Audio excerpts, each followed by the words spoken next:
Hello everyone, welcome back to my channel. My name is Bronwyn and I am a skincare specialist by trade with 8+ years of career level experience and also of course experience here on YouTube with you guys. If that sounds like your cup of tea, definitely hit that subscribe button with the notification bell or else YouTube will not be so kind to suggest my videos to you guys. Without further ado, let's hop right into it. You're wondering why I look different. I have a wig on today. I feel like I'm really pulling true Karen vibes with this look, but it's fun nonetheless. This wig is from Yolissa Wig, not sponsored. I bought it with my own money if you guys are curious about it. It's real, it's not synthetic, and it's pretty decent to be honest. Today I am going to be doing a reaction to a video that I've seen quite a bit on TikTok. Circulating around. It is Vogue's Gwyneth Paltrow skincare routine video, and there was a part in it that kind of went viral that really made me uncomfortable, and I figured it's definitely something that I feel like needs to be addressed to a degree, not only with a reacting to, but also kind of addressing why it's a somewhat problematic video going around and why it's problematic that Vogue let this video on their platform, and the fact that they still haven't deleted it is pretty bad as well. So we're gonna go ahead and open this up and take a peek at what this routine is like. Hi, I'm Gwyneth Paltrow, and I'm back for my second beauty secrets.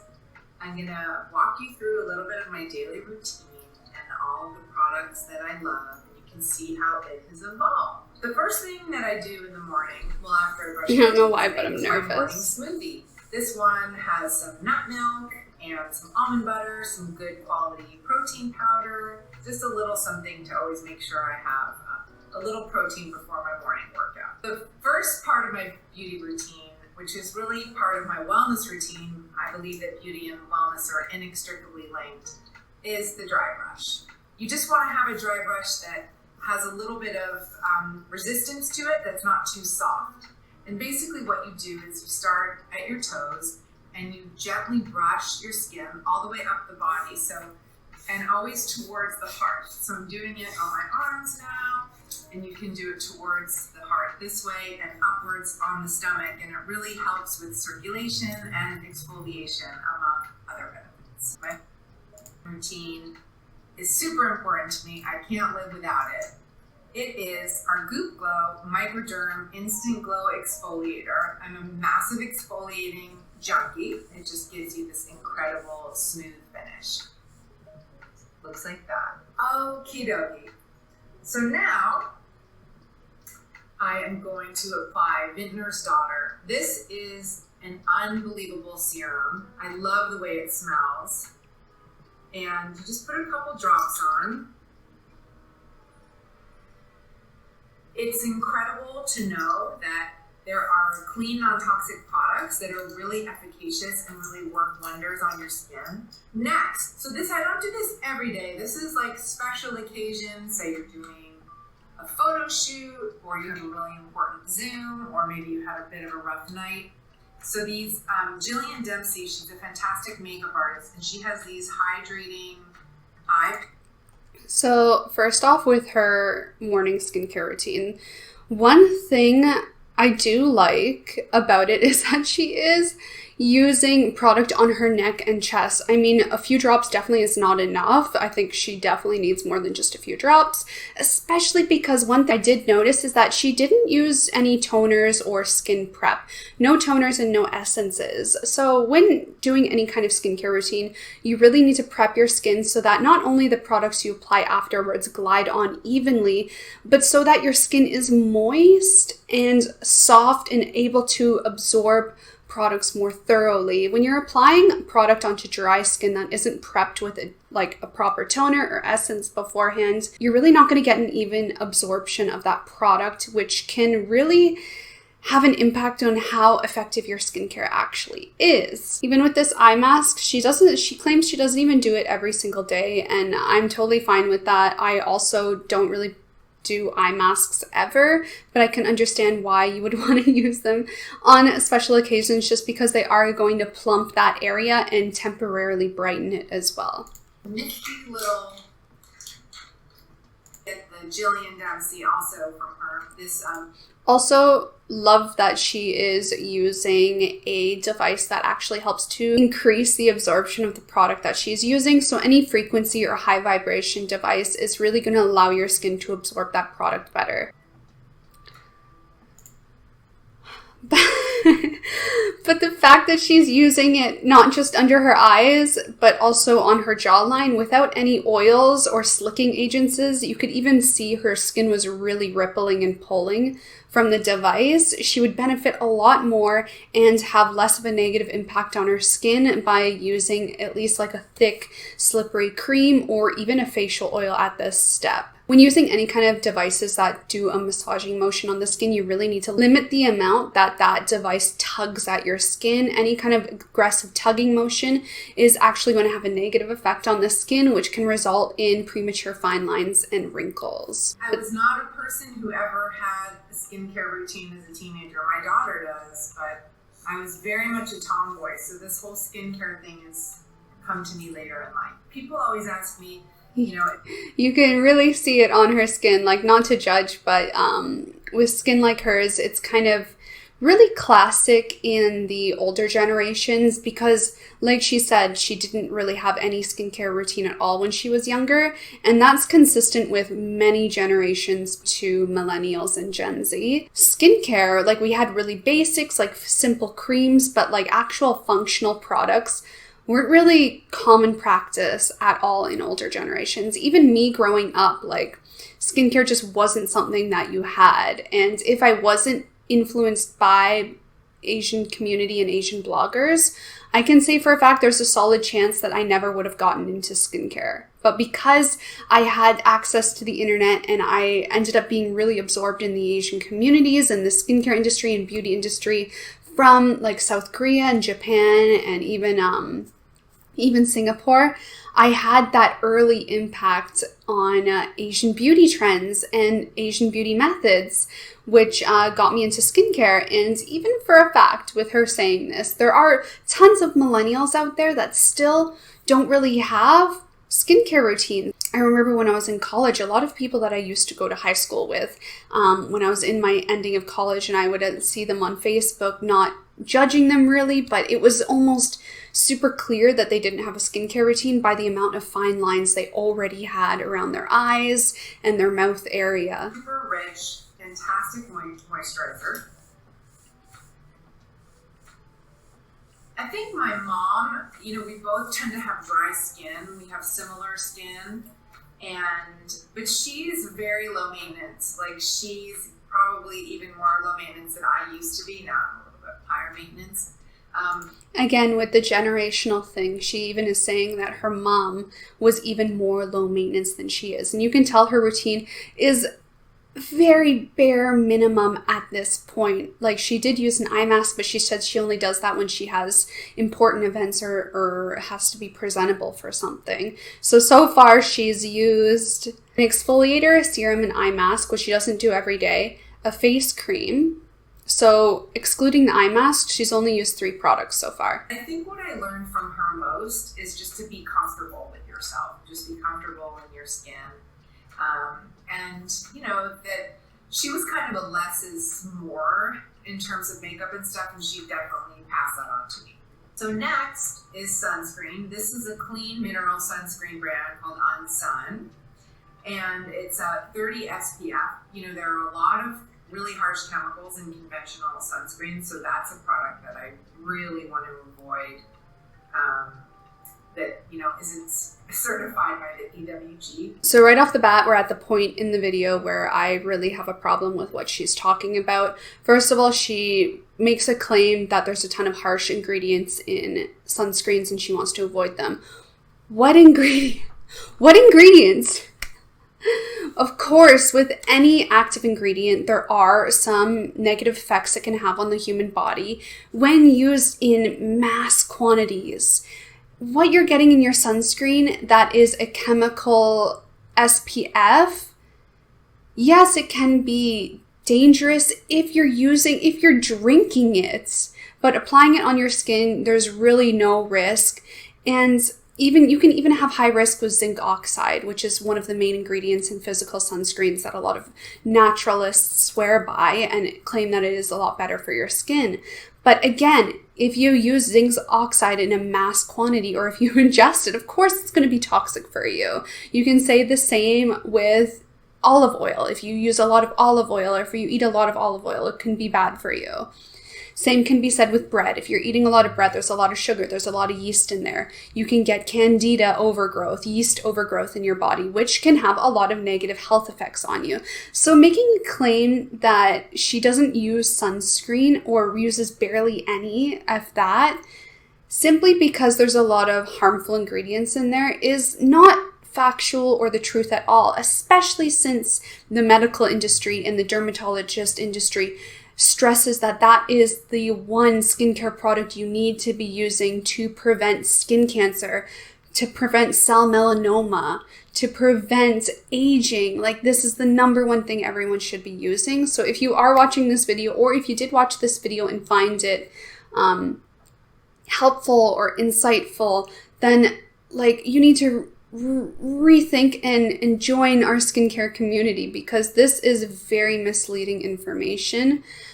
There's a lot of amazing dermatologists out there who are on social media, a lot of amazing doctors that are out there on social media who stress the importance of using SPF in your skincare routine, not only to prevent the signs of aging, but to also keep you safe from cellular melanoma and cancer. And skin cancer is not a joke. I know a lot of people don't take it seriously and they think they don't need sunscreen, but I've known someone who has died from skin cancer. And if you let these kind of things get out of hands, it kills you.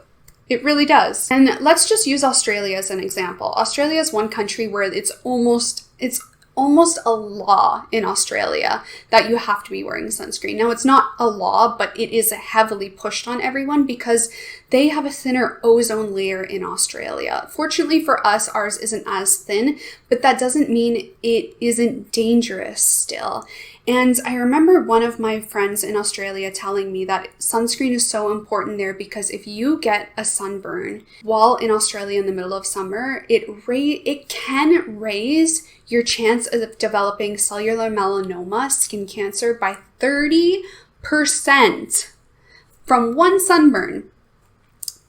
One sunburn. Also, EWG is a clean beauty association. Clean beauty is a huge marketing term used by companies to sell their products. Nothing about anything makes it clean. Saying that your product is clean beauty is just so gimmicky. It's absolutely so gimmicky. Just because you cut out ingredients that are difficult to pronounce doesn't mean that your product is better than, say, the product that has those ingredients in there. Products are formulated in a way that they are to be beneficial for the skin. There's no way that using a product that has a large ingredients list is going to risk your life, that's going to poison you. It's really just a huge marketing scheme to sell their products. And she is, of course, a businesswoman. She has a skincare company and it is what she believes in. But giving these examples in the skincare community that is so highly educated, that has so much science backed behind it, and so much safety and medical advice, that making claims that a sunscreen is toxic and dangerous to use and that's why she barely uses it is really misleading information and can put a lot of people at risk who need SPF. And SPF is so important for people who are lighter in skin tone, whose nationality and descent is from very northern European areas of the world. Those types of people are more susceptible to skin cancer. And when I used to work at a tanning salon, God forbid, a girl needed money, honestly. I remember when you signed up a new client, they had to fill out a medical chart that basically would quickly diagnose to say if this person is legally allowed to tan for their safety or not. And if you scored low enough on that chart, we are by law not allowed to let you use the UV tanning beds because you are pretty much 100% going to get skin cancer if you do so. So this, when I saw this on TikTok, this scene here, it really really upset me because it is just teaching people who aren't in the skincare industry yet that it's okay to not be using SPF or barely using any at all, and also giving the impression that SPF is toxic, which it's absolutely not. Absolutely not. Which is a great website, by the way, if you ever want to understand how clean a product is, you can go check that out on marketing. Website, SkinDeep. And I'm not, I'm not a sort of head to toe slather of sunscreen, but which you can tell. Put some kind of on my nose and. Let's see. So let's just see. So Gwyneth Paltrow is 48 years old, and look at her skin. The area where the sun really hit. This is our new. You can see the sun damage on her. She's covered in sun damage. Her chest, her wrinkles, her neck, her shoulders, all that speckling you see on her chest is sunspots. That's not natural freckles. That is the sun damage surfacing from her body. And you can even see it on her cheekbones. If you look carefully, you can see all the sunspots, and you can tell that they're sunspots based on their shape. So freckles are more kind of symmetrical. They're more like pinpricks. Those are natural freckles. But the marks that you're seeing on her are big, blotchy, discolored spots, and that is the sun damage. You can even see all her fine lines and wrinkles around her eyes, her forehead, the thinness of the skin. And yes, of course, as we get older, it's natural to age. It's natural for our skin to get worse as we get older. But a great way of understanding the differences between Western, more dated skincare or lack of skincare users versus skincare users and SPF users is comparing older generations of Asian descent and Western descent, and you'll be able to see differences in the skin hugely because Asian cultures are more in tune with their skincare, and they have been for many generations. So for example, look up any Chinese, Korean, or Japanese actors, actresses that are the same age group as Gwyneth Paltrow, around 48 to 50 years old, and you'll notice a huge difference between how they look and the quality of their skin. And that is because SPF has been a standard, a staple, an essential in skincare in those countries for many, many years, and are normal in their skincare routines from a young age. While you look at women of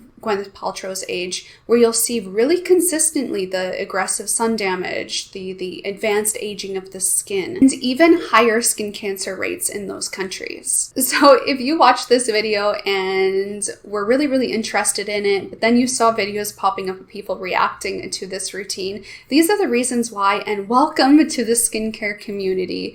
Really stick around if you want to properly learn how to age gracefully, protect yourself from aging, and also protect yourself from skin cancer. A proper skincare routine isn't toxic, and clean beauty, remember, is such a marketing gimmick. There are so many amazing YouTubers out there, such as LabMuffinBeauty, who go into the details on how the term clean beauty and clean skincare is a huge marketing gimmick and is absolutely fabricated to sell more products to you. Again, with her application method of sunscreen, she only put it on the areas that she thought the sun touches, but the sun touches everywhere. The sun just doesn't hit your cheekbones and your nose. It hits your whole face. It hits your whole face and even your scalp. Honestly, this is a terrible skincare routine. It's terrible recommendations. And please, for the love of God, join us here on Skincare YouTube. We'll treat you right. We'll tell you what you should be using to do skincare properly. And no, you don't need to spend hundreds of dollars to have an amazing skincare routine. You just need to use the right skincare products that start with SPF. Anyway, you guys, that is it for my reaction video of Gwyneth Paltrow's skincare routine. Really, the only problem in here is the SPF is a huge red flag, the biggest red flag I've ever seen in skincare recommendations. Aside from that, her overall routine is lacking quite a bit, especially if she is looking to improve how her skin looks. She's really not going to see any results.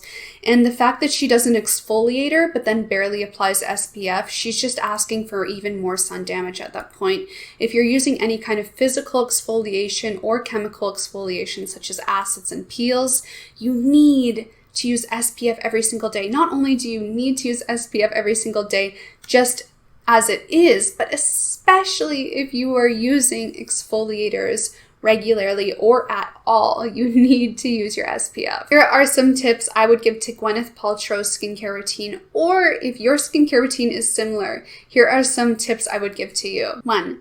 Cleanse in the morning with micellar water or just a nice simple hydrating toner. 2. Only exfoliate once to twice a week if your skin really needs it. Over-exfoliation can increase your risk of sun damage and also advance the signs of aging as you're disrupting your skin's natural protective barrier. 3. After exfoliation or after your toner, follow up with an essence. An essence contains ingredients and active plant extracts that can help to prep your skin for the skincare products that you apply next. This is a great way to not only maximize the benefits of your entire skincare routine, but also ensure that you are getting your products to absorb evenly into your skin. 4. Use a serum that is going to help your skin's barrier. There are tons of serums out there, but really a daily one should always be a serum that focuses on restoring your skin's protective barrier. Anything that is honey, propolis, cica, those are some great examples of ingredients and actives that you should look for in a serum for your day-to-day. 5. 3 times a week, incorporate a vitamin C serum into your routine after your main serum.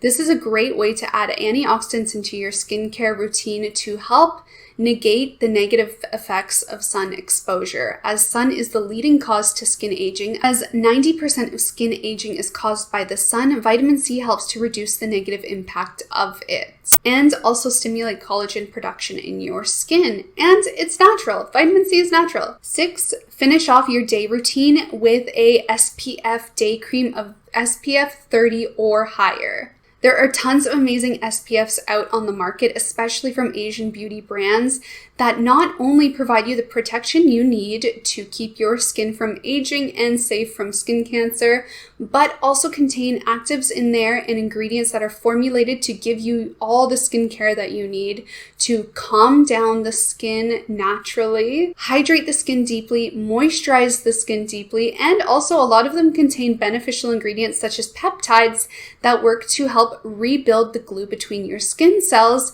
for even more anti-aging benefits. And that is my simple skincare routine morning recommendation in comparison to Gwyneth Paltrow's not good recommendations. Honestly, I'm sorry. They're very bad. They're very bad. But like I said, I want this to be a learning experience to anyone who did watch that video and thought it was good, but then saw all the drama surrounding it. I want to provide a place where we can correct what was bad about that routine and how it can be improved, not only for your youthful glowing skin to stay youthful and glowing, but to also protect you from the risks of skin cancer. Like I said before, there are a ton of amazing places and people online and in our skincare community that can give you correct medical advice on why you should be using SPF in your routine and why it's not toxic for you. I will link some channels in the description box down below that I find really helpful as medical and trained professionals that can give some really educational skincare advice. And remember, I am just a skincare specialist. I am not a doctor, a dermatologist, or a medical trained esthetician. I am just someone who has been trained to work in the skincare routine to give you educated recommendations on skincare products based on formulation and ingredients. I am not at all someone who can give you medical trained advice in this field, but I do know what I am talking about. Remember, if this sounds like your kind of content, you like skincare related stuff or fashion, makeup, and lifestyle, definitely subscribe to my channel and hit that notification bell to see more. Otherwise, follow me on Instagram and my other social media channels linked down below to stay up to date with me on the day-to-day and what I'm getting up to. Thank you for watching, and I will see you guys next week. Bye!